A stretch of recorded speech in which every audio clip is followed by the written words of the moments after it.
नमस्कार. तर बघा, आज मी डिझाईनचा ब्लाऊज शिवला आहे. माझ्या कस्टमरचा हा जो 7व्या महिन्याचा डोहाळ्या जेवणाचा कार्यक्रम असतो त्याचा हा ब्लाऊज आहे.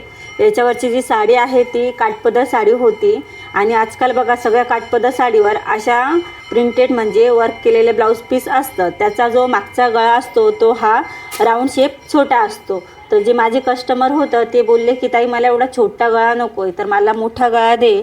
तर मी याचा बोटनेकमध्ये पॅटर्न बनवला. खालचा जो गळा होता सेम त्याच पद्धतीने राऊंडमध्ये घेतला आणि वरचा बोटनेक शेप बनवला. आणि जे काठ होते बाही शिवल्यानंतर उरले जे काठ ते मी वरच्या साईडनी पॅच लावून ते काठ इथं जॉईन करून घेतले. आणि पुढच्या साईडनीही बघा मी पान शेपमध्ये हा गळा बनवला. वन साईड लेस दिली आणि बाहीलाही लटकणारी लेस दिली. तर खूप सुंदर असा हा ब्लाऊज झाला. म्हटलं चला हा आपण कस्टमरला आपल्या ज्या नवीन मैत्रिणी आहेत त्यांना दाखवावा. जर तुम्हालाही अशा प्रकारची साडी आली किंवा असे छोट्या गळ्यावाला ब्लाऊज आलं तर या पद्धतीने तुम्ही नेक बनवू शकतात. माझ्या यूट्यूब चॅनलला मी याचा व्हिडिओ शेअर केलेला आहे, तुम्ही नक्कीच तो बघा जेणेकरून तुम्हालाही अशा पद्धतीचा ब्लाऊज शिवता येईल.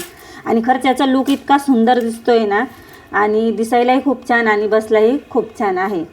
तर कसा वाटला माझा हा ब्लाऊज? आवडला तर नक्कीच लाईक करा आणि माझं यूट्यूब चॅनललाही सबस्क्राईब करून अशा पद्धतीचा गळा तुम्ही नक्कीच शिवा. बाय.